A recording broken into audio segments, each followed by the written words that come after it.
જીવન પાથેયમાં આવો કોઈક મહાપુરુષોને પણ આપણે સમજીએ, વિચારીએ. અને માણસના જીવનની અંદર ક્રોધ શું કામ કરે છે? સાધુ સંતો પણ ક્યારેક ક્રોધના આવેશમાં પોતાના લક્ષ્યને ચૂકતા હોય છે. એમનો સત્સંગ, એમનું જીવન હંમેશા તત્વપરક, પરમાત્મા પરક રહેતું હોય છે. અને એમાં ક્યારેક ક્યારેક કોઈ પરિસ્થિતિ બદલાય ત્યારે એ મહાપુરુષ પણ ગુસ્સામાં આવી જાય. એક વારનો એક પ્રસંગ એવો છે રામકૃષ્ણ પરમહંસદેવજીના જીવનકાળનો, કે કલકત્તાની અંદર ગંગાને કિનારે રહેતા હતા. તોતાપુરીજી કરીને એક સંત હતા, તપસ્વી હતા. અને રામકૃષ્ણ પરમહંસ પણ નજીક નજીકમાં જ રહેતા, એકબીજાને મળતા. અને ક્યારેક ધર્મ ચર્ચા, તત્વ ચર્ચાઓ પણ થતી. તો રામકૃષ્ણ પરમહંસ એકવાર તોતાપુરીજીની પાસે ગયા. ધર્મ અને અધ્યાત્મની ઘણી બધી ચર્ચાઓ કરે, પ્રશ્નો પૂછાય, જિજ્ઞાસાઓ નીકળે. તો તે વખતે શિયાળાની ઠંડી હતી અને ઠૂંઠવાતા લોકો હતા.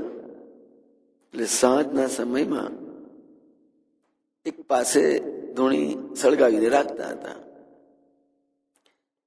બંને જણા બેઠેલા, ધર્મ ચર્ચા ચાલે.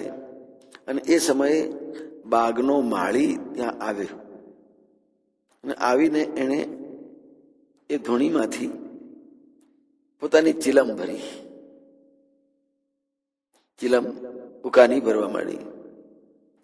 તોતાપુરીજી આ જોઈને ક્રોધથી એટલા બધા ધુઆપુઆ થઈ ગયા કે એમણે એને ધમકાવ્યો ખરો, એટલું જ નહીં પણ બે ત્રણ એને તમાચા પણ ઠોકી દીધા. આ જોઈને રામકૃષ્ણ પરમહંસને ખૂબ હસવું આવ્યું, ખડખડાટ હસ્યા, તાળી પાડીને હસ્યા. તોતાપુરીજી બોલ્યા, અરે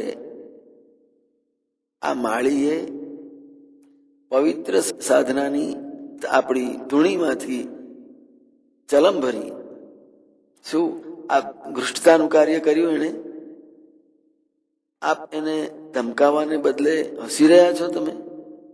પોતાના વ્યસન માટે આ પવિત્ર ધૂણીમાંથી એણે દેવતા લીધો. એટલે રામકૃષ્ણ બોલ્યા હસીને, હું તો એમ વિચાર કરીને હસ્યો છું કે હમણાં આપ એકો બ્રહ્મ દ્વિતીયો નાસ્તિ એમ કહીને આ સર્વ જગત, આ સર્વ સંસાર બ્રહ્મ જ છે, બ્રહ્મ સિવાય બીજું કશું છે જ નહીં, એના વિશે અધ્યાત્મની મોટી મોટી વાતો કરતા હતા. અને હવે આપ આ ધૂણીની આગ અને બધું જો એક જ છે જગત, તો એની ચિલમની આગમાં ભેદ શા માટે જુઓ છો? શું આ બંનેની અંદર એક જ અગ્નિનું તત્વ નથી?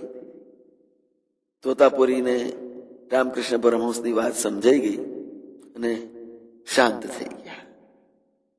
જો તત્વવેત્તાઓ, તત્વચિંતકો પણ આવો સારો સત્સંગ કરતા હોય ને, ત્યારે કદાચ આવી આવેગભરી ભૂલ પણ થઈ જતી હોય છે.